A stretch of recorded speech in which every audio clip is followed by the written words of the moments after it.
Why wait to earn the degree you deserve? You have the experience, you have the knowledge. Now's the time to get the credit for the work you've done and earn the recognition you deserve by starting your comeback at Purdue Global. It's time to earn a degree you'll be proud of, a degree that employers will respect. It's never too late. Never too late to come back stronger and move forward in your career. Start your comeback today at purdueglobal.edu. Purdue's online university for working adults. A group of high school students started a project to research a string of unsolved murders. There is no profile of this killer except for the ones the students created. What if this guy's still alive? Like, what if he comes after us? Once you start getting a few tips or a few leads or a few identifications, then the cold case isn't so cold anymore. This is Murder 101. Listen to Murder 101 on the iHeartRadio app, Apple Podcasts, or wherever you get your podcasts. Episode 47, Creating a Capsule Pantry with Kristen Marr. Welcome to the Frugal Friends podcast, where you'll learn to save money, embrace simplicity, and live a richer life. Here are your hosts, Jen and Jill.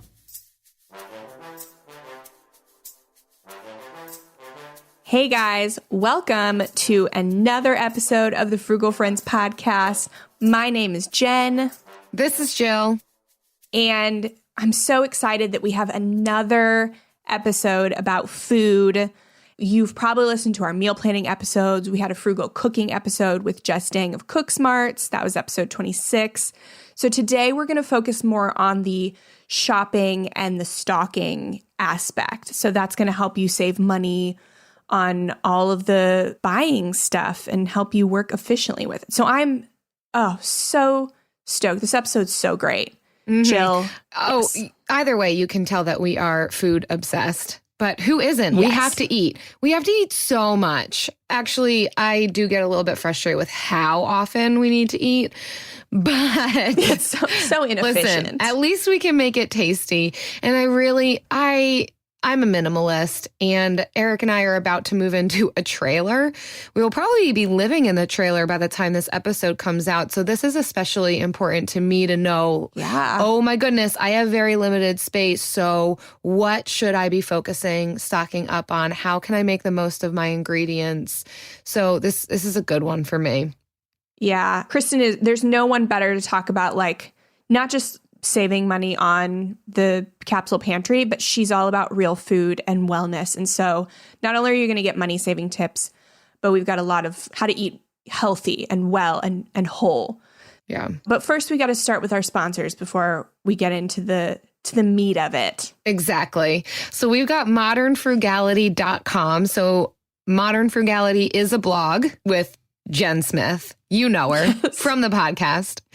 It's her blog. It's awesome. You get to see her face, hear her write, all that good stuff. And she also has a shop with free and low cost printables, resources, ebooks. So while you're on this trajectory of learning how to live this frugal lifestyle, head over there because there's a lot of really good resources. We can't do this thing without friends and resources. So check it out.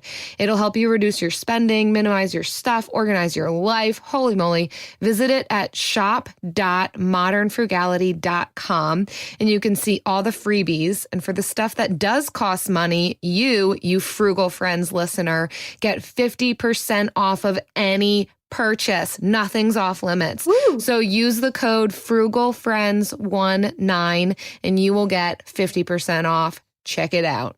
Yes. And thank you to everyone who's already used the code. That's awesome. I keep track. And today's episode also brought to you by the freezer. It's the smaller door on your refrigerator, the place where leftovers and vegetables go to die. This year, the freezer has an all-new look. Forget the freezer burn meats wrapped in foil. We've got crock pot meals ready to go, veggie scraps for a homemade stock, and pre-portioned bags of fruit for that smoothie you're definitely going to make. It's not just a place to store your wedding cake for a year, which is disgusting, by the way. It's your salvation to extend the life of foods and make weekday meals a breeze. Rebrand your freezer today.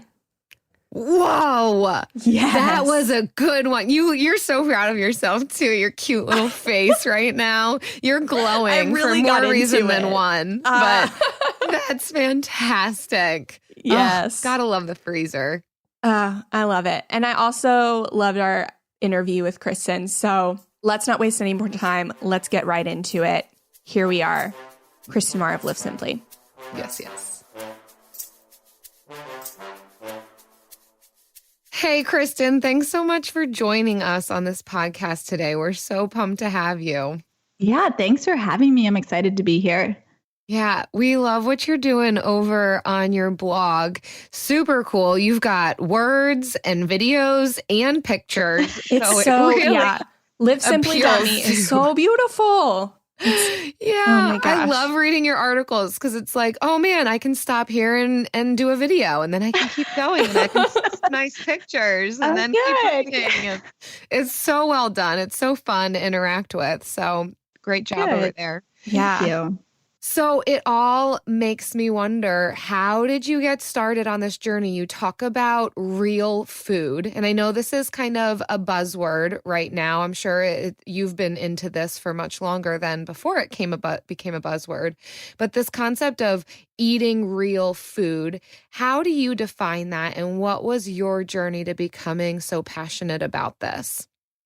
Yeah, so I didn't grow up knowing about like quote unquote real food or anything like this. In fact, I grew up very much like a product of the 80s and then the early 90s. So we're talking like Kool-Aid and Velveeta cheese and all of that, like the little freezer meals that had like the little tattoo with it, like you name it. That's how I grew up. And so it wasn't until around 2008 that this idea of like real food came into play, which I can share a bit about that. But it was really because of Michael Pollan, who's a big real food advocate and writer and journalist. And he was part of a movie called Food Inc., which came out. It was one of the first documentaries about food. Since that, there's been a lot of documentaries. A lot of them, I don't think, paint a great picture of food, but Food Inc. really was like one of the first documentaries that really got you thinking about what you were eating.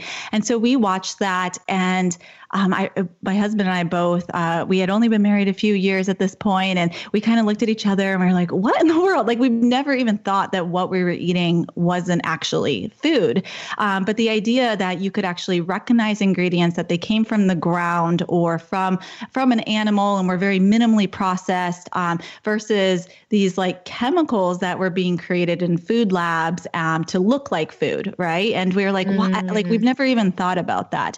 Basically, I mean, the idea of real food, I think it's like a word these days, but if you go back like 100 years or even today, if you visit like cultures where industrialization hasn't really happened or they hold on to a big food culture, like real food is just food. Like that's just what they eat. Like we call it real food in America because we've gotten so far from like what food actually is. Because there is such a thing as fake food. That's why. Exactly. Yeah. But like, if you look at those cultures that still very much adhere to like traditional eating, the way like our great grandparents ate, and before that, like that's just the way they ate. They came from an animal or it came from the ground. It wasn't like highly processed. They didn't like grow corn and then turn it into this substance that doesn't even resemble corn at all.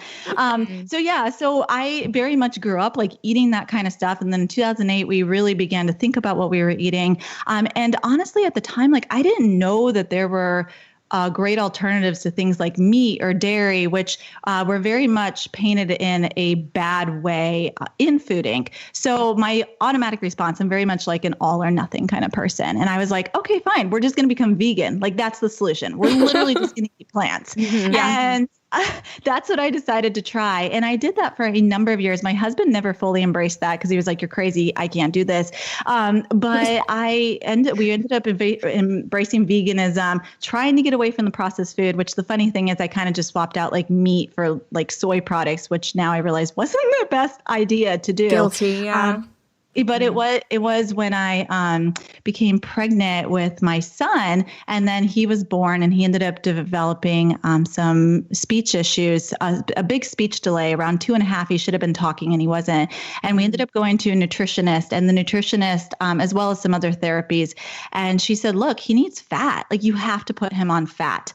And at the time, I was like low fat and vegan, like this huge storm basically of bad choices, which I really thought I was doing the right thing because, we were trying to eat more, real food at the time. And that's what I thought it was.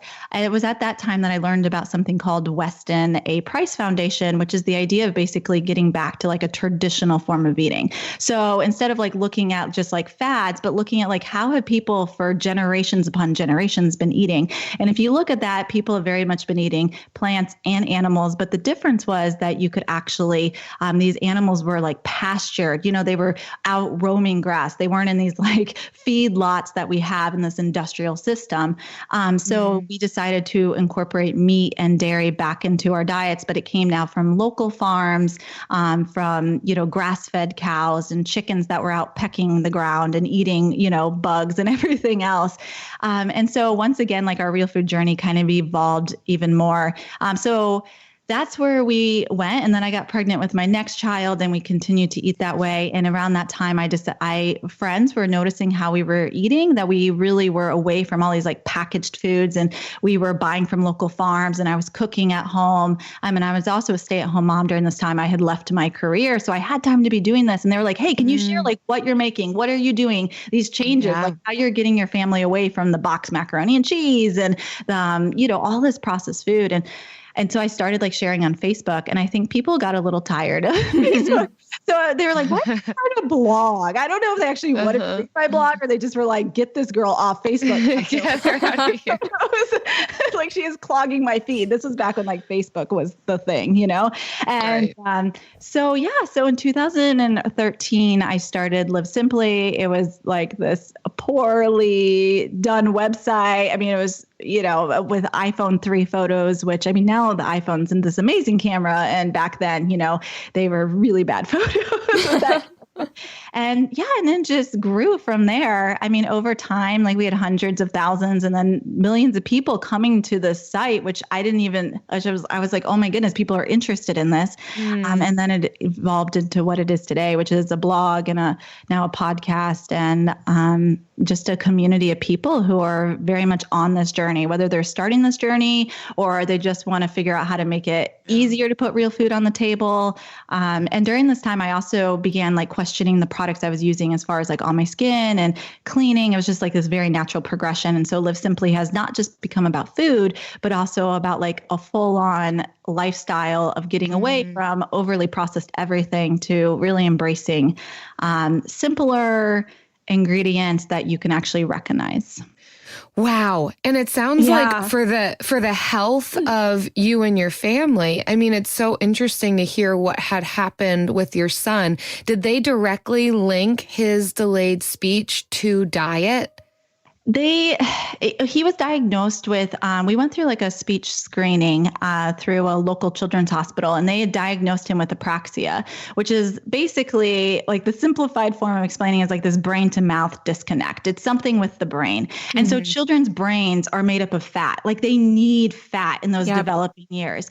And so for me, who grew up first, like believing in low fat everything, having been a child of the 90s, when like fat was bad. And then two, embracing veganism, which also really restricted my fat amount. He didn't have any fat basically in his diet for the first couple of years. So while like the conventional system didn't recognize that, when we sought like more holistic treatments, which we also did therapies through speech and everything else, they were the ones that were like, hey, like, I know this may sound so crazy, but why don't you consider some dietary interventions? We were told he wouldn't talk until he was 8 or 9 years old. No. Yeah, seriously. And within like 6 months, we started seeing dramatic improvements. Wow. And he was going to like speech therapy 2 to 3 times a week at that point, on top of the dietary interventions we were doing. We were giving him, a lot of egg yolks, cream from a local farm. We were buying raw milk at the time. Just like really we were giving him fish oil, like just a ton of fat to really help his brain development.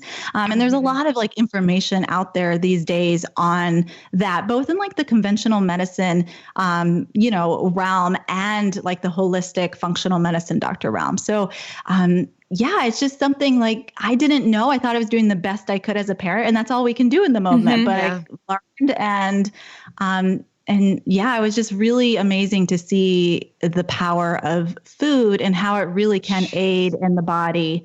Yes. I am so interested in that. Like and being pregnant, I'm becoming more aware of what I'm putting in my body because I feel like thank you. Because I feel like I was a vegetarian for 10 years and I just recently started incorporating meat back in my diet.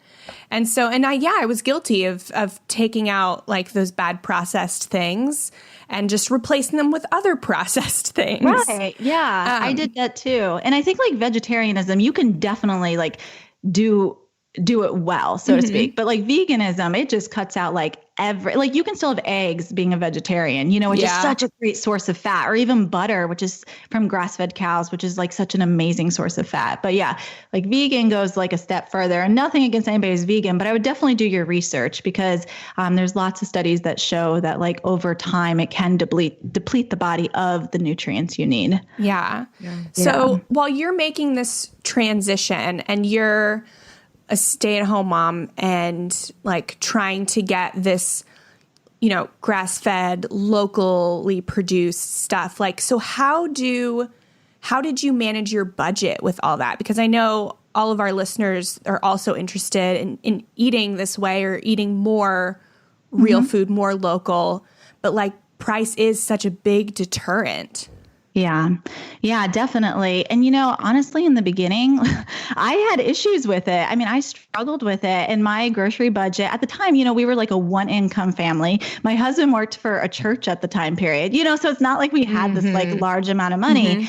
And so I was really guilty of like blowing our budget in the beginning. Like I went all out and was like, just like spending money everywhere I could on all these ingredients I thought that I needed.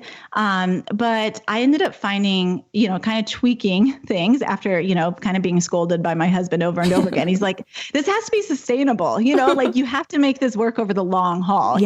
So I've kind of developed some tips over the years. And like, no matter what your budget, like I know it can vary. I have friends in the Midwest and they pay like $5 a pound for grass-fed beef. Whereas like we live in Florida and we're paying a whole lot more for so it's going to vary depending on where you live. But I feel like these tips kind of apply regardless. And the first thing is like, we had to cut other areas in our budget. Like we had to realize that food was our top priority. And so like there were areas that we were spending that honestly, we didn't need like for certain forms of entertainment or whatever. And I feel like if you're living in America and if you have, or any kind of, Western society, and you have like a cell phone and you have internet and you have all these things, like we generally are we're spending in areas that are like luxuries, right? And so if we look at some of those luxuries, there's definitely areas we could be cutting back on in order to make things a priority.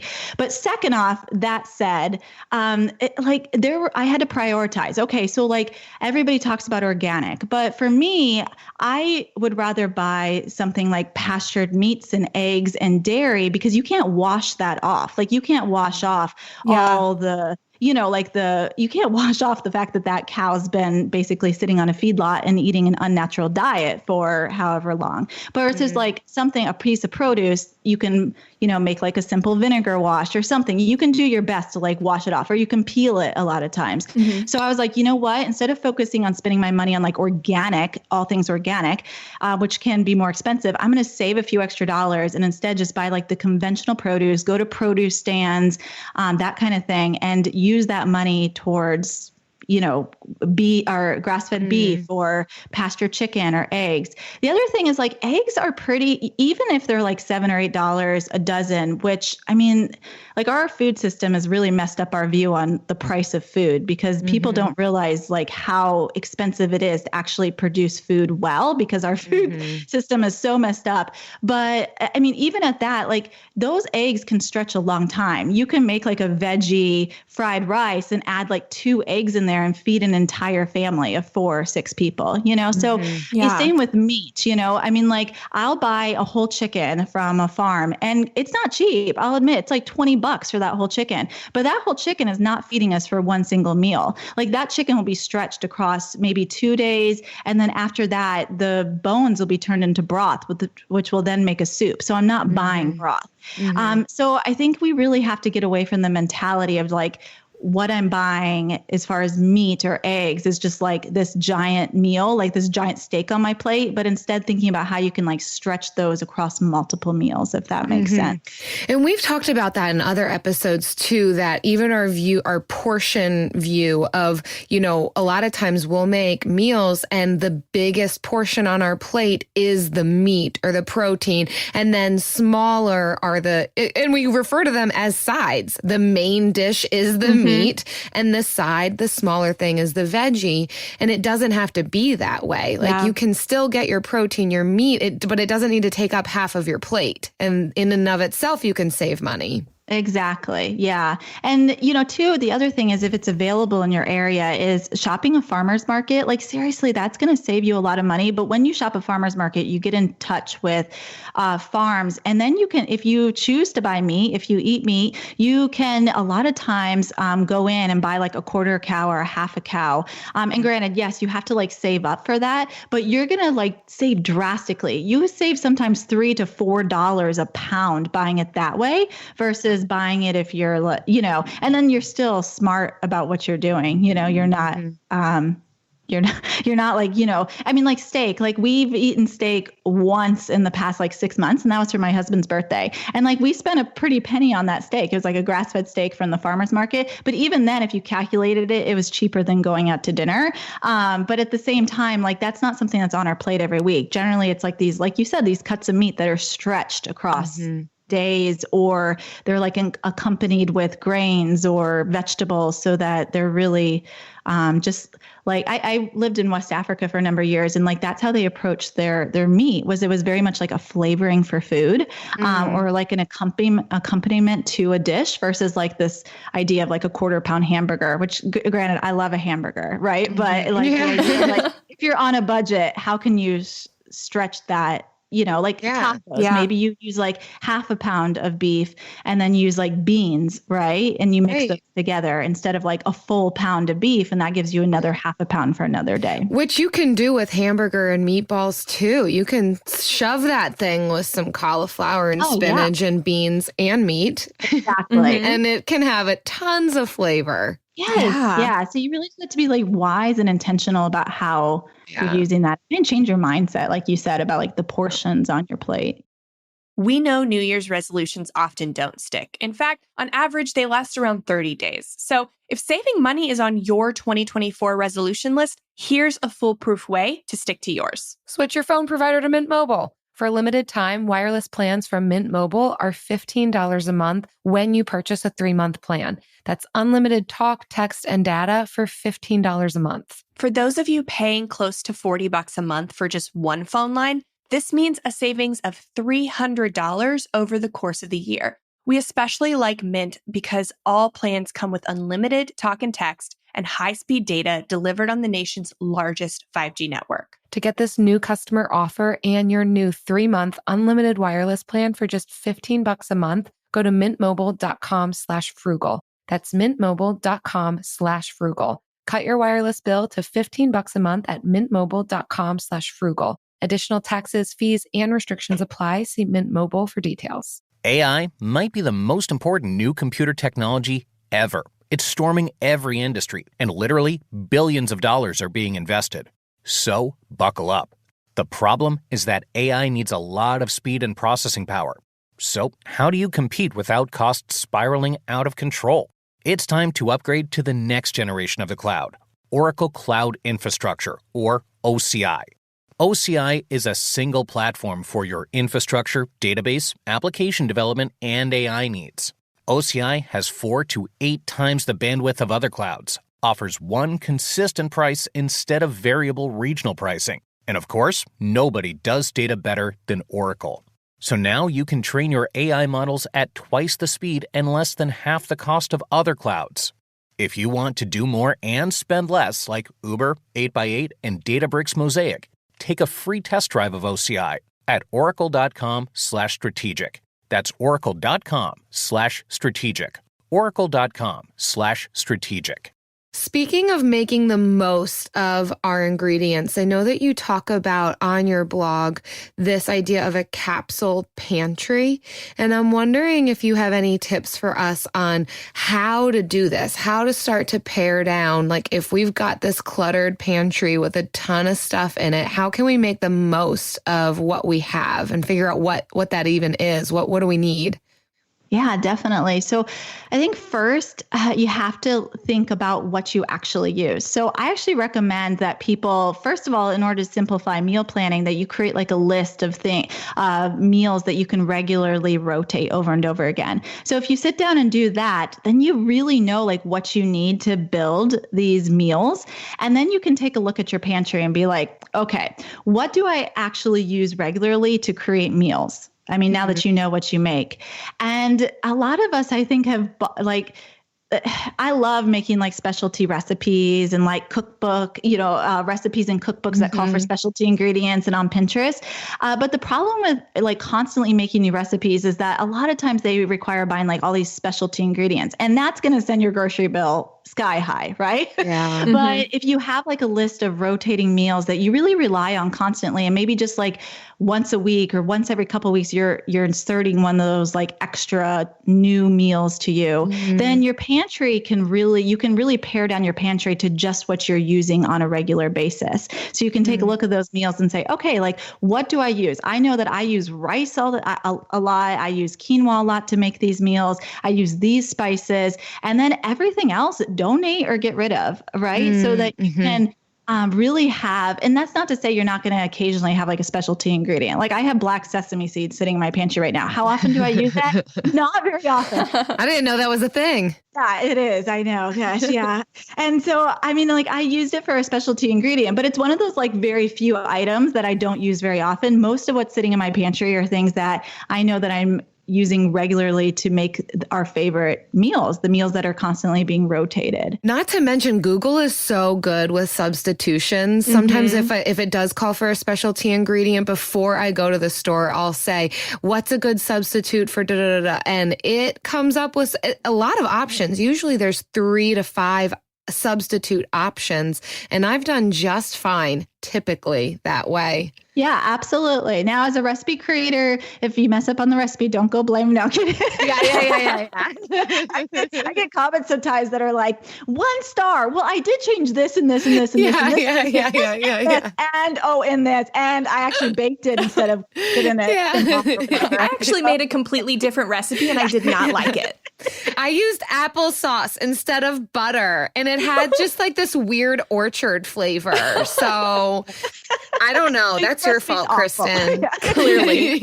I think like Ina Garten wrote like a whole post, like a blog post somewhere out there about that or something, like all like the weird comments she's received over the years for people who are like, I completely changed your recipe. But yeah, like a lot of times you can do like subs, and like you can Google and find like easy subs that you might have on hand.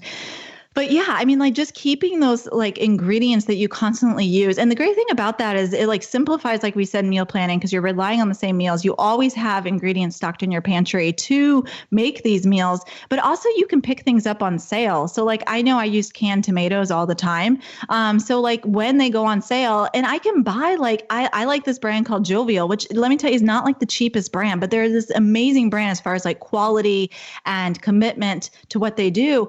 And it would cost me a fortune to buy those tomatoes if I just like randomly went and bought them. But because I know it's a staple in my pantry, those things go on sale down to like $2 a jar, which is like $2.50 off or whatever. So when that happens, I like stock up on those things and I fill my pantry. So the idea of like having ingredients you actually use allows you to really be smart with, keeping a simplified pantry, using those ingredients, but also making sure that you're saving money by stocking up when those things do go on sale because you know what you need. Feeling okay about buying in bulk, then it helps with that. If you know, okay, I use this all the time, then fine, get a ton of it. Yeah. I think a lot of us just like go them, or we buy stuff because somebody on Instagram told us we need it when we don't actually use it ever. Right. Or you see the sale and then you like stock up, but then Exactly. How many boxes of Zatarans do you need? Yeah. For some inspiration, I'm curious, what are some of the essential capsule pantry items that you have, Kristen? I actually just, FYI, I'll share, but I just did a video, which just came out, by the way. You can find it over on YouTube, which I kind of like showed I did show, kind of, because my pantry is like, we don't have coats in Florida really. So it's a coat closet, which like doing a video in there was like, oh gosh, the poor guy doing the video, he's like, you seriously want me to like go in that closet with you? I was like, yeah, come on. So you can see that though. You can see like if you're a visual person, like what's in my pantry. But some of my favorite things are definitely rice. Like rice is so cheap, and people are like, oh, rice, but you can really make that nutrient dense. I mean, you can like mix it with veggies or cook it in broth, that just like ups the nutrients right there. So definitely rice. And if you look at a lot of cultures around the world, they definitely rely on rice. Why we have this idea that rice is like inferior. I think it's because quinoa really became like a star in the past few years. Yeah. But I will use like quinoa. That's another staple. And I picked that up at Costco, and it's really inexpensive. Costco's amazing if you're looking to save money and buy in bulk, especially on some of those staple items. Like I said, canned tomatoes. I always have pasta. I like the pasta from the brown rice pasta from Jovial, like I mentioned. I just think it tastes really good. It doesn't have like a heavy wheat taste or like a heavy taste. It tastes like white pasta. But again, it's expensive, but I know I always stock it. So when it drops drastically in price, that's when I like stock up on it and keep it in my pantry. Like spices, seasonings are something I always keep on hand. So cinnamon, oregano, cumin, garlic powder and ginger are definitely my go-to. I think you can add so much flavor to any dish if you season it right. And salt, like salt is the power of salt is amazing. Yes. There's a really good documentary, which actually was a book to begin with, called Salt, Fat, Acid, Heat. I watched that. I've seen it. She's amazing. But like, seriously, like I think she goes to show people the power of salt, like how you can use salt and it just like instantly transforms a dish. Let's see what else. Oh my goodness. Oh, dry beans are something I always keep stocked. Again, like super cheap, and you can use them in so many different ways. Like you can cook chickpeas. I cook my beans in my Instant Pot, which I know people are like, oh my goodness, that's not very minimalistic to have like an extra appliance. But let me tell you, I don't use a lot of appliances, but I feel like the Instant Pot is one that everybody needs. It's just amazing and will really transform, like if you're busy or don't know how to cook stuff. So beans are something, and I'll cook them in like a weekly chickpeas in the Instant Pot. And then I'll use half of those to make hummus, or I'll roast them in the oven. And they're great for like salads, or the hummus is constantly in my kids' lunches or for snacks. Roasted with some seasonings on it. They are a great snack. Yeah, it's so simple, but it adds like so much. Like all the things that you say are so simple, but they're diverse. And that's why you can have like this minimalist like pantry and fridge if you just have the right things, like the right diverse things. It's awesome. And you, like you said, you can use them in multiple ways to build multiple meals. And I think that's like the idea of really minimizing your pantry down to like the basics, is thinking like, can I use this in multiple ways to build multiple meals? Which I think that's the difference between real food and like processed food. Is like processed food, like everybody's like, oh, it's so expensive to eat well. I'm like, wait. Sorry. If you buy like a box of Pop-Tarts, it's going to cost you like $3, and it's literally going to get you through one meal, and it's not going to fill you up, and you're going to be hungry within like an hour. But if you look at these real ingredients, so sometimes maybe you're going to fork over a little bit more for some of them, like pastured meat or something, but a lot of them are really cheap, like rice and beans. And when you think about that, like those are going to last you a really long time, feed you for multiple meals, and they're going to fill you up. So you're not going to be hungry. Like you're not snacking throughout the day, and you're not stopping at the drive-thru on the way home, because you're filled with actually nourishing food and the vitamins and the minerals and the fat and everything your body needs. That's awesome. That's great. And if you make like most of your meal those inexpensive items, and then a smaller portion the more expensive ones, then there's your budget. It's exactly. Yeah.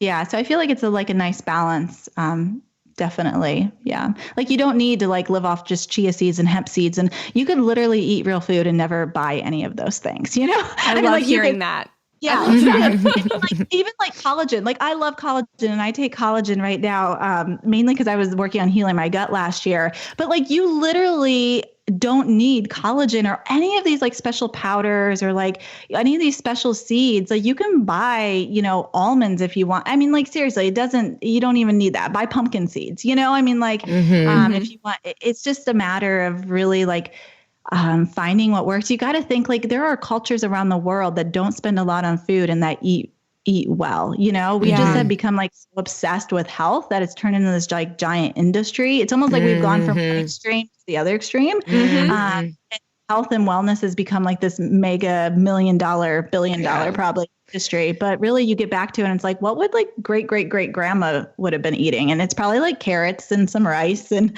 a little meat here and there, I mean, it really you don't have to have the juicer and the mixer and the grinder and the spiralizer. Yes, exactly. Food it's like if you love those and you want to use those, awesome. But I just think it's like it's a disservice to people to show that like those are a must, it's like right. Eating well isn't just for the rich and the famous. Oh, that's so good to hear. Kristen, so how do you deal like with those times that you do have to buy ingredients that you wouldn't normally keep in your capsule pantry, like black sesame seeds? It's just because I'm mainly relying on those recipes we're making over and over again, right? That are like our favorite recipes, which I know that sounds boring, by the way, but it's not. Like you can change them up based on seasonality. Like a stir fry doesn't always have to be broccoli and peppers. It could be whatever's at the market that week, But anyway, when I do have to buy something, because let's say I'm going to make like a special ingredient, then I'll try to find other ways to use that. So like you said, the power of Google, like if I have black sesame seeds, I might try to find like other ways to use that. And I might not get something just by using by Googling black sesame seeds, but I might be able to use them in other ways that you could use sesame seeds. So maybe that's adding them to like a granola. I think you just have to really get creative, honestly, in the kitchen. I mean, like even overnight oats are something that's really popular right now. And I thought it was like a fad, but when we recently went overseas and like they were all over there and they're like, oh, we've been eating these forever. You guys thought you were cool. Yeah, I know. I think we were in Germany and they were like, oh, this has like been a staple of ours forever. I was like, okay, wow. Okay. Yeah. I thought this was like something we just invented in the past year. Apparently not. But anyway, like you could add like sesame seeds are really good in that kind of like in overnight oats. So I think it's just, for one, it's like a matter of like having some experience in the kitchen and really like knowing how to take one thing and add like diversity to it and using those ingredients. But it's also like you can Google and find out how to use, different ways to use that. But even like when I'm meal planning, like if I'm going to buy a specialty ingredient, like even a piece of produce, and I know I'm not going to put it all to use, then I'll try to find like other ways that week to be able to put that to use. It's not like I'm ever buying one ingredient for one purpose, or I shouldn't say never. It's just rare if it's going to be left over. I'm always looking for ways that I can put that to use. Or I know at the end of the day, a lot of people, if they have extra veggies that they're just not using and they are about to go to waste, or even scraps, from that bit of the end of the tomato that you didn't end up using, keeping a stash of it in a freezer. And then when you get enough of it, creating a broth. And like you said, even then cooking rice in that or making a soup in that, and somehow just using all of these things that they don't have to go to waste. Absolutely. And I think in all that comes with time. Like the more you do it, it's like riding a bike. The more you do it, the better you get at it. And the more, like you said, you're going to be like, oh, I can do this and I can do that. Like all of a sudden these ideas come. Yeah.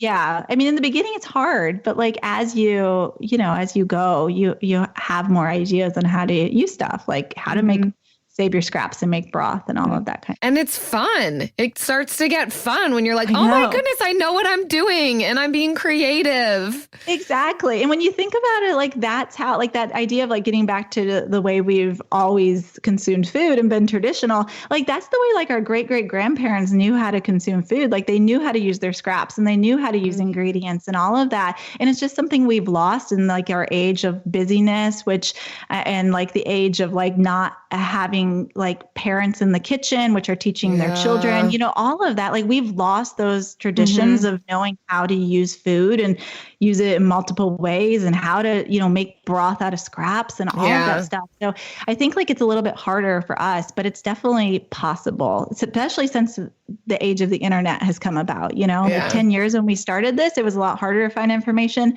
And now like, it's so easy. Nobody has an excuse not to. You can literally Google, like you said, and find out anything you want. Yes. We're bringing it back. I'm so proud of myself.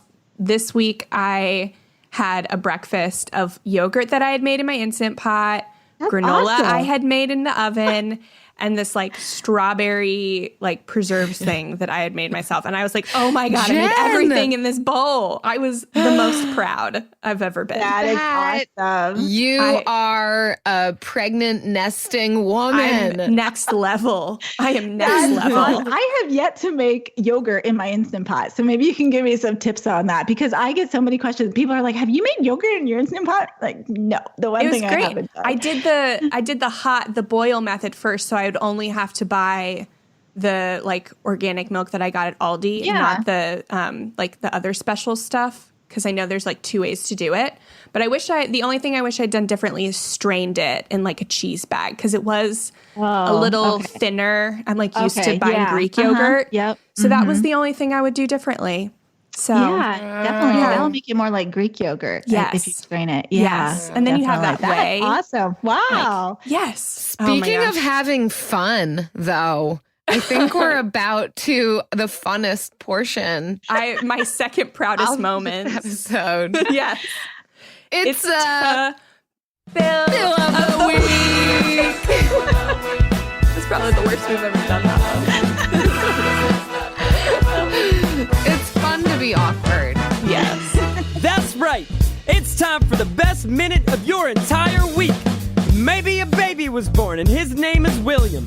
Maybe you paid off your mortgage. Maybe your car died and you're happy to not have to pay that bill anymore. Duck bills, Buffalo Bills, Bill Clinton. This is the Bill of the Week. All right, Kristen.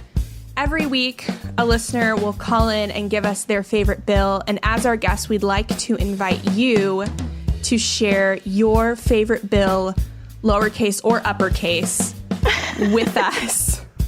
So, what do you have? The only thing I can think of is literally all of our bills are on autoresponder because if I didn't have it on autoresponder, my bills would never get paid. And then,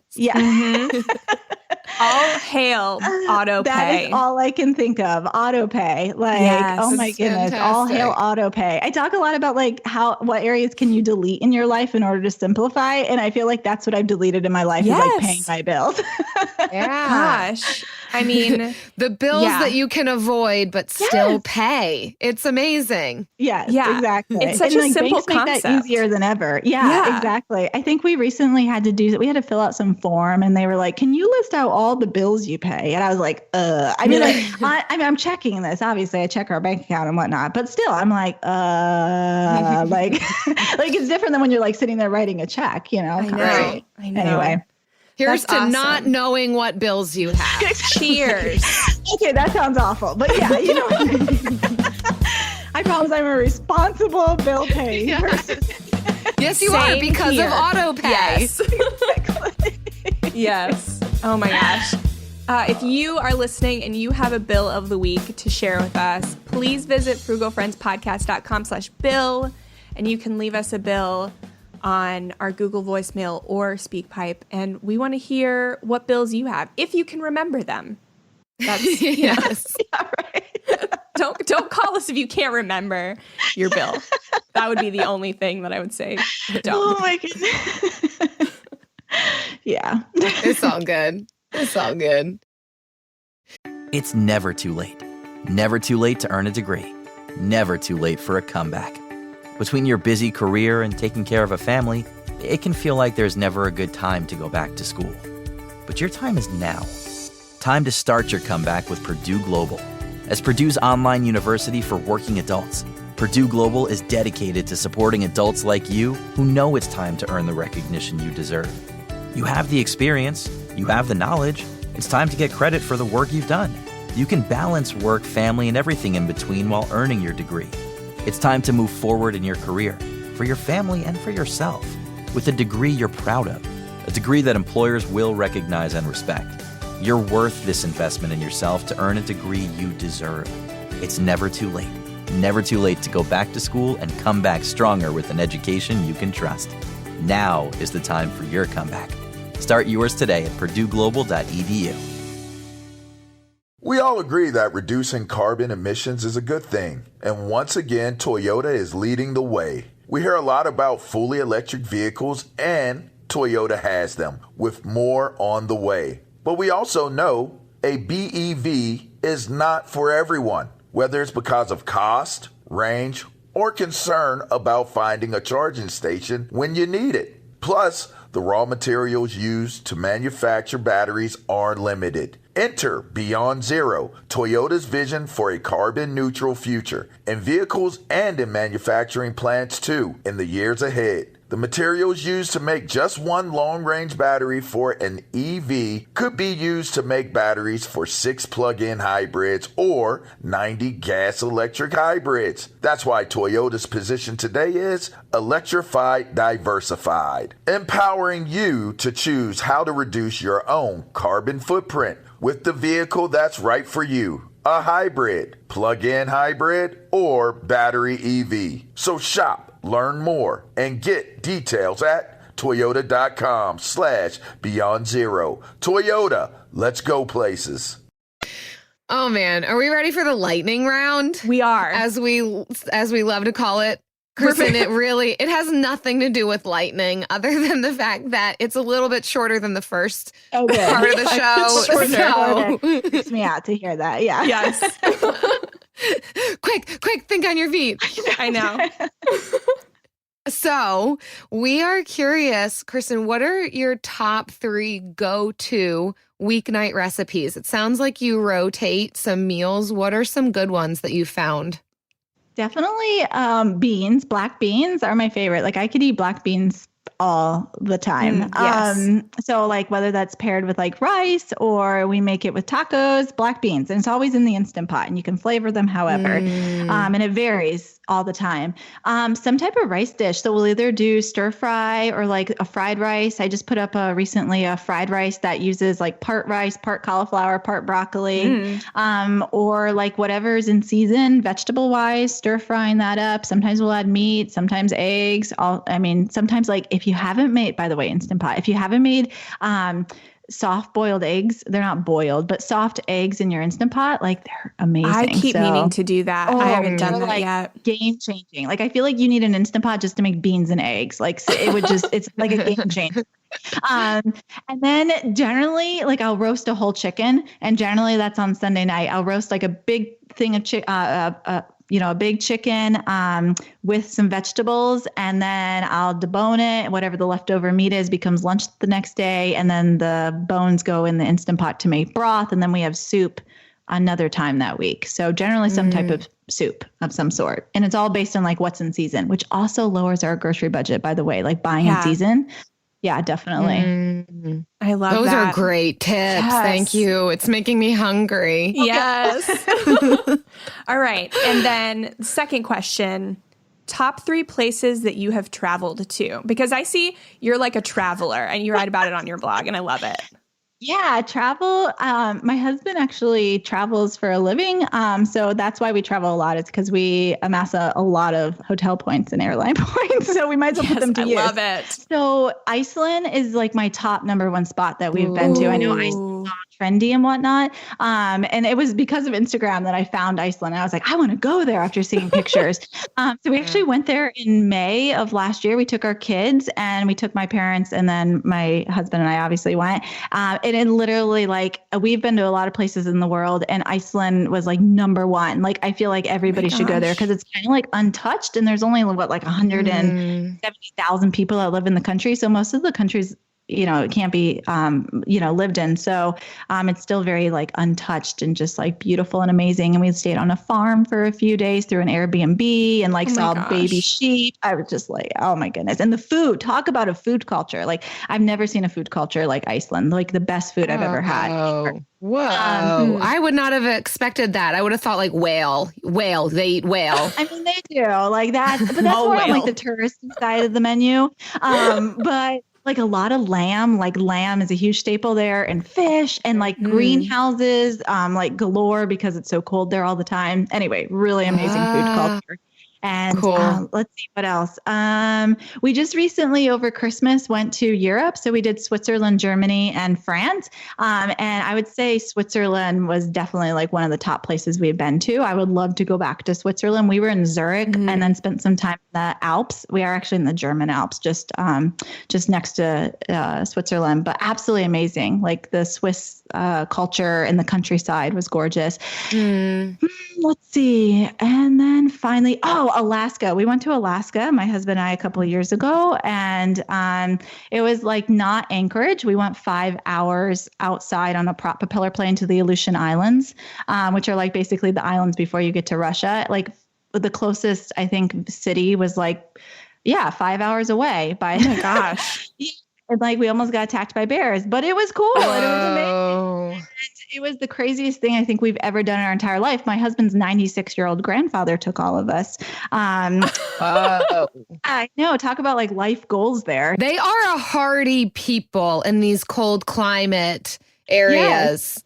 Yeah, oh my it gosh. was absolutely crazy. Like people are like, "Oh, where's the one place you'd never want to return to?" And I was like, "Alaska." But at the same time, it was one of the most amazing experiences of my life. I love it. That is awesome. Yeah. So those are my top three: Iceland, the Alps or Switzerland, and then Alaska. Wow. You have single-handedly in our lightning round made me very hungry and very motivated to travel. Yes. Good. Yeah. It wasn't until just the past couple of years that we started traveling again because our kids are finally old enough to travel and like go on an airplane. So, and we don't have anybody like watch our kids for an extended period of time. So if we go somewhere, we have to bring them. Yeah. So which is great for them too, to have those experiences. We started something where I'm a former teacher. So like, I feel like that's like stayed with me. So I was like, we should have them keep travel journals. So every location we go to, they keep a travel journal and they like write every single day in their journal at the end of the day, like what they remember from that day. And then when we get home, we print off the pictures and they put them in their book and they draw a little picture each. Do they love it? Or are they like, oh, Mom? They love it. And actually it's really funny to hear like the stuff that they remember because the stuff that I think made that day like epic is the stuff that they don't even mention. And like in Iceland, we got like stuck in the mud for like 3 hours somewhere. And like, that was like the highlight of their day. I'm like, we did all this other amazing stuff. They're like, that was the highlight, was getting stuck in the mud. So it's funny to hear from like a 6 and 8-year-old's perspective of, but yeah. That's crazy. Kristen, it has been so fun to have you on. If people aren't already obsessed with Live Simply, where can they find you and what do you have coming up on the blog and podcast? Yeah, so you can find us at livesimply.me. And also you can find the podcast, which is Live Simply the Podcast. And I spend a lot of time, most of my time on Instagram these days. So I'm a Live Simply mom over on Instagram. And as well as we have some free crash courses on the blog. We have a really large email community that gets like the crash courses and all of these little extras that are really extra resources to help you live out a real food and natural wellness lifestyle. So yeah, that's where people can connect with us. The blog, the podcast, Instagram, and then of course, email is always the best. So thanks for having me on, ladies. It was fun. Awesome. Yeah, thanks for joining us. This has been so good. have to remember my bills going forward. Yeah. I'm like, God, we have helped you as well. yeah, I know. Wow. There's no shame in auto pay, Kristen. You're good.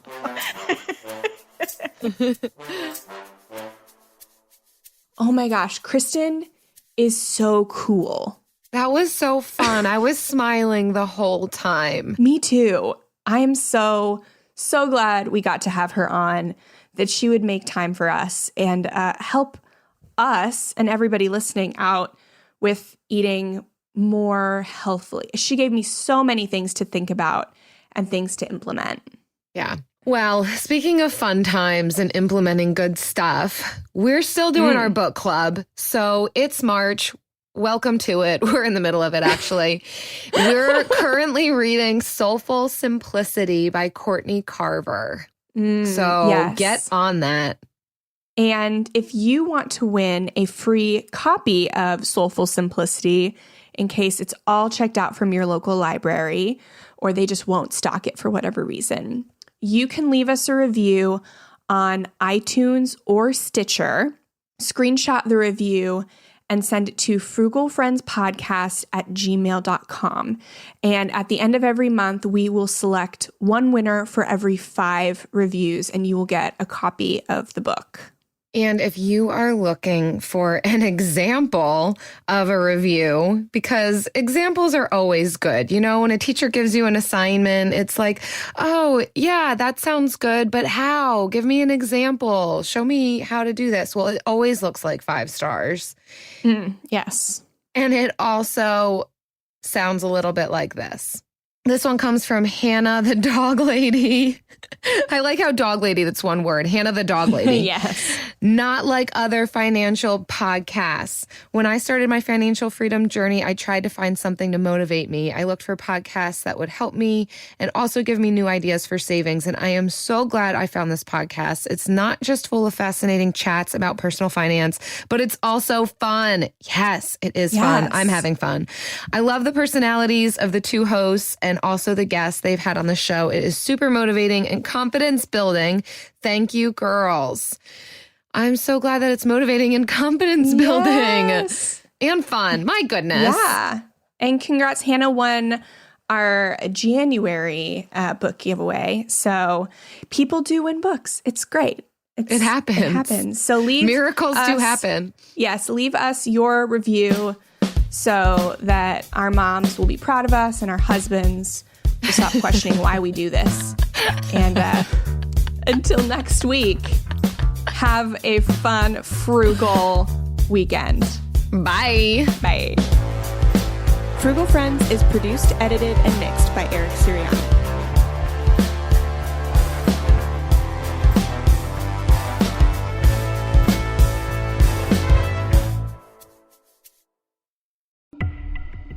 A group of high school students started a project to research a string of unsolved murders. There is no profile of this killer except for the ones the students created. What if this guy's still alive? Like, what if he comes after us? Once you start getting a few tips or a few leads or a few identifications, then the cold case isn't so cold anymore. This is Murder 101. Listen to Murder 101 on the iHeartRadio app, Apple Podcasts, or wherever you get your podcasts. Discover the heartwarming and hilarious world of sibling connections on Sibling Revelry with Kate Hudson and Oliver Hudson. Dive into family tales, explore the human mind, and laugh with guests like Joel and Benji Madden. It's more than a podcast, it's a celebration of the ties that bind us. And it's fun because we've decided to open it up to really like all kinds of different siblings. And it's going to be an awesome season. Listen to Sibling Revelry with Kate Hudson and Oliver Hudson on the iHeartRadio app, Apple Podcasts, or wherever you get your podcasts.